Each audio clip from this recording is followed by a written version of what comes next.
Hello friends.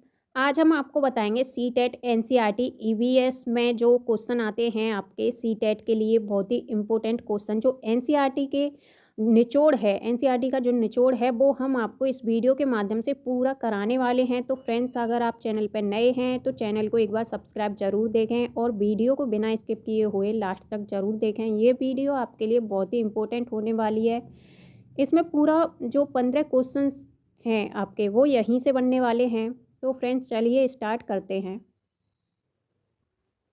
जानवरों में भी देखने, सुनने और महसूस करने की शक्ति होती है। जैसे कि चींटियां चलते समय जमीन पर कुछ ऐसा पदार्थ छोड़ती हैं कि जिसे सूंघकर पीछे आने वाली चींटियों को भी रास्ता मिल जाता है।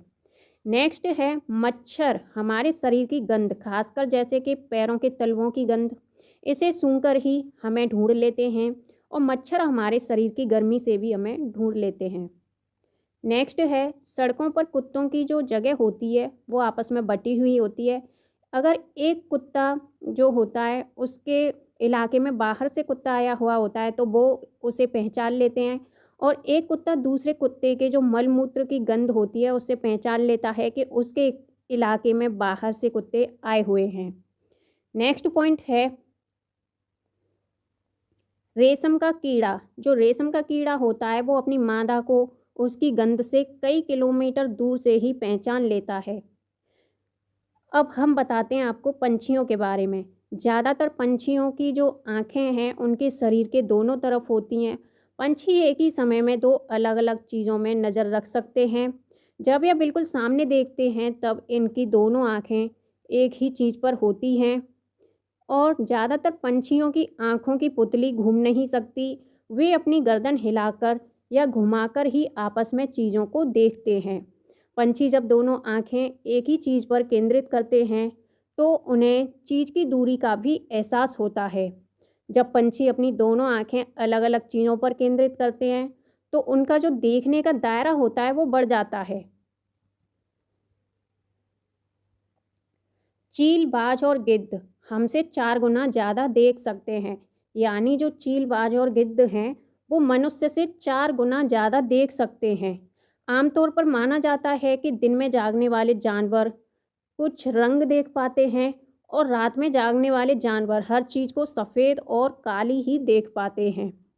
सांप के बाहरी कान नहीं होते, वे ज़मीन पर छुए वह ज़मीन पर हुए जो कंपन हैं उसी को सुन पाता है। यानी जो सांप होते हैं उनके कान कान जैसे मनुष्य के होते हैं, बाहर वैसे नहीं होते। वे अगर किसी चीज़ को महसूस करते हैं तो वो कंपन से ही सुन पाते हैं। जंगल में ऊंचे पेड़ पर बैठा लंगूर पास आती किसी मुसीबत में जैसे शेर या चीता को देख के एक खास आवाज़ निकाल लेता है, जिससे उनके साथियों को एक संदेश पहुंच जाता है। इस काम के लिए पंछी जो खास तरह की आवाज़ें होती हैं उनको भी निकालते हैं। और जो कुछ पंछी होते हैं वो अलग अलग खतरों के लिए अलग अलग तरह की आवाज़ें निकालते हैं। मछलियाँ खतरों की चेतावनी के लिए एक दूसरे को बिजली की तरंगों से जानकारी पहुंचाती हैं। कुछ जानवर तूफान या भूकंप आने से कुछ समय पहले ही अजीब हरकतें करने लगते हैं। जैसे जंगलों में रहने वाले लोग समझ जाते हैं कि कुछ अनहोनी होने वाली है। सन 2004 में दिसंबर के माह में सुनामी से कुछ समय पहले जानवरों के अजीब व्यवहार और उनके द्वारा दी गई चेतावनी भरी आवाज़ों को अंडमान की खास आदिवासी जनजाति समझ गई और उन्होंने वह इलाका जो है खाली कर दिया था। इस प्रकार यह लोग सुनामी से बच गए थे। डॉल्फिन भी अलग अलग तरह की आवाज़ें निकालती हैं और एक दूसरे से बात भी करती हैं। वैज्ञानिकों का मानना है कि कई जानवरों की अपनी पूरी भाषा है। बहुत से जानवर किसी खास मौसम में लंबी गहरी नींद में चले जाते हैं, जैसे कि छिपकली। अब है स्लॉथ के बारे में। स्लॉथ जो होते हैं वो भालू जैसे दिखते हैं पर ये भालू नहीं होते हैं। स्लॉथ 7 दिन में करीब 17 घंटे पेड़ों से उल्टे लटक करके मस्ती करते हैं। यानी ये 17 घंटे पेड़ों से उल्टे लटके रहते हैं। स्लॉथ सप्ताह में एक बार सोच के लिए पेड़ से नीचे उतरते हैं। स्लॉथ जिस पेड़ पर रहते हैं उसी के पत्ते खाकर अपना पेट भरते हैं। 40 वर्ष के अपने जीवन में यह केवल 8 पेड़ों पर ही घूमने की तकलीफ उठाते हैं। अब हम बताते हैं आपको बाघ के बारे में। बाघ अंधेरों में हमसे 6 गुना बेहतर देख सकते हैं और बाघ की जो मूंछें हैं हवा में हुए कंपन को भांप लेती हैं, जिससे उसे शिकार की सही स्थिति का पता लग जाता है और अंधेरे में रास्ता ढूंढने में बाघ को मदद भी मिल जाती है। नेक्स्ट पॉइंट है, बाघ मौके के अनुसार अपनी आवाज़ बदलता रहता है और बाघ का जो गर्जने की आवाज़ है वो 3 किलोमीटर दूर से भी सुनी जा सकती है। और बाघ हवा की वजह से पत्तों के हिलने और शिकार की वजह से झाड़ियों के हिलने से हुई आवाज़ में अंतर को भी पहचान लेते हैं।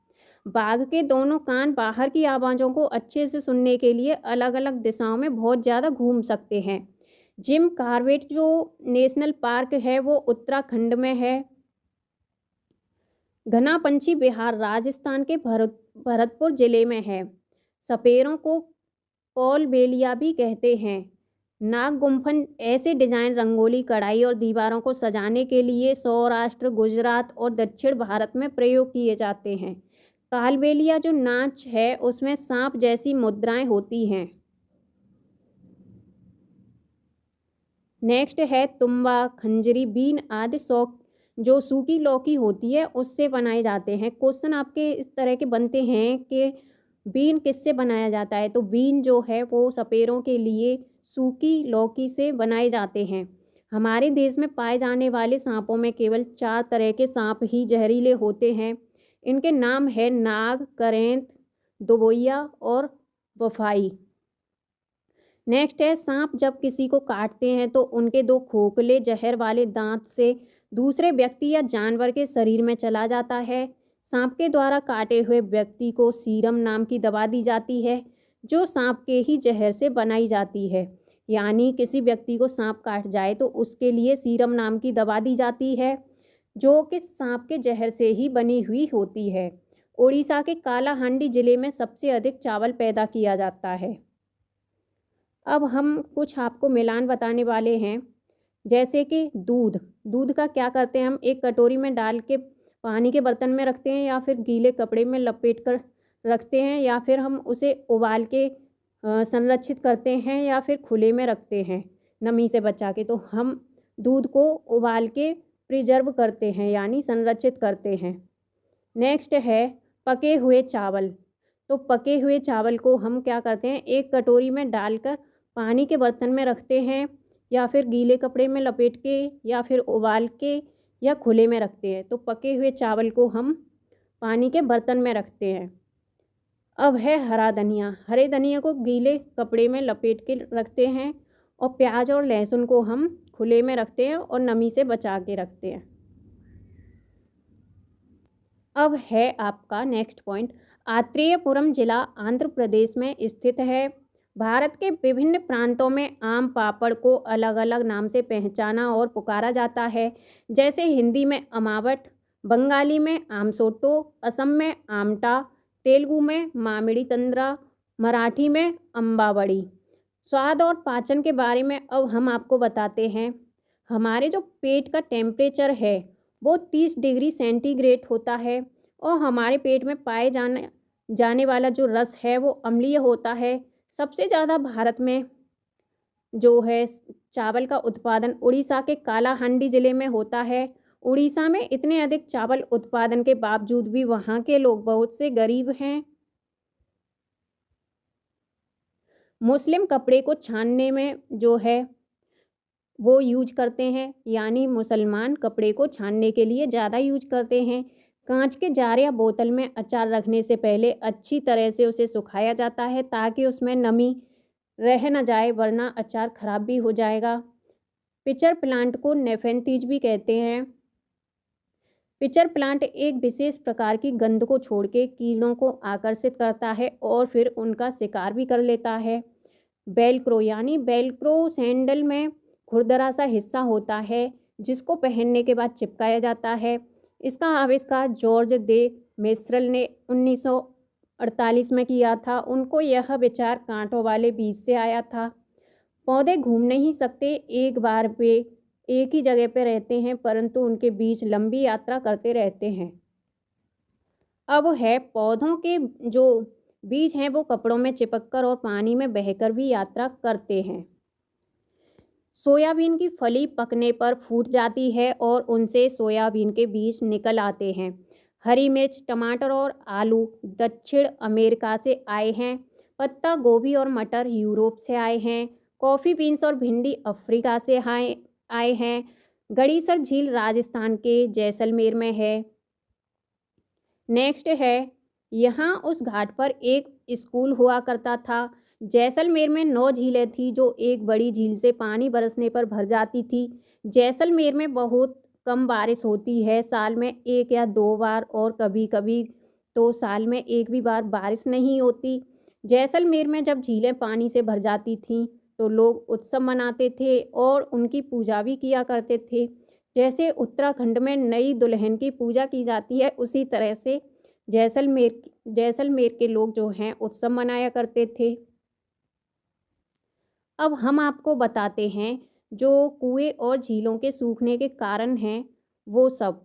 कुएं और झीलों के सूखने के कारण पानी को मोटर से निकालना, जैसे कि आजकल पानी को मोटर से निकाला जा रहा है, जिससे ज़मीन का जो पानी है वो कम होता जा रहा है।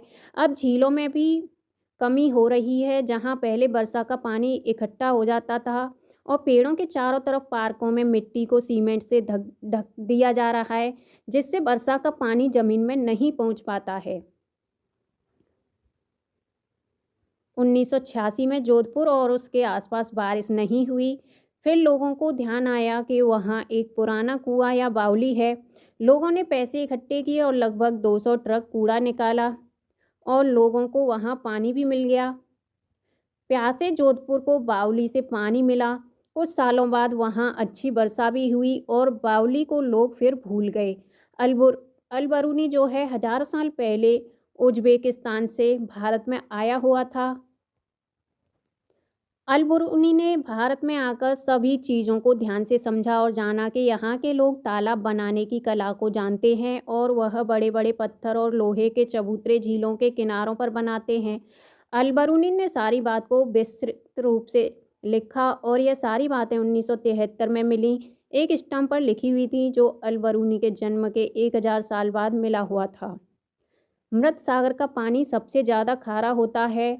मृत सागर समुद्र तल से 418 मीटर नीचे दुनिया का सबसे निचला बिंदु कहा जाने वाला जो है वो सागर है। इसे खारे पानी की सबसे निचली झील भी कहा जाता है। तो अमृत सागर के 1 लीटर पानी में 300 ग्राम तक नमक मिल सकता है और जो मृत सागर के पानी है उसका घनत्व ज़्यादा होने के कारण लोग उसमें डूबते नहीं हैं और उसकी सतह पर तैरते रहते हैं। नेक्स्ट है 1930 में दांडी मार्च का आयोजन किया गया। यह आयोजन इसलिए था क्योंकि भारतीयों को समुद्र से नमक बनाने की इजाज़त नहीं थी। दांडी यात्रा अहमदाबाद से गुजरात के समुद्र के किनारों तक चली। मलेरिया में बुखार, कपकपी और ठंड के साथ ये बुखार आता है। मलेरिया की दवा सिनकोना की जो पेड़ की छाल है उससे बनाई जाती है।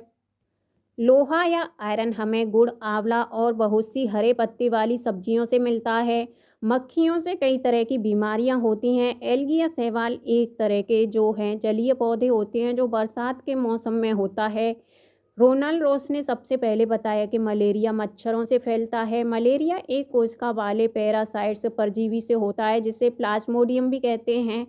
मलेरिया के जो परजीवी का वाहक मादा एनाफिलीज मच्छर होता है जिसके पंख गहरे और धब्बेदार होते हैं। उम्मीद है हमें दोस्तों कि आपको सीटेट के लिए ये वीडियो पूरी तरह से आपको परीक्षा की तैयारी कराने में उपयोगी साबित होगी। तो फ्रेंड्स, अगर आपने अभी तक चैनल को सब्सक्राइब नहीं किया है तो चैनल को एक बार सब्सक्राइब और वीडियो को लाइक ज़रूर कर दें। Thank you.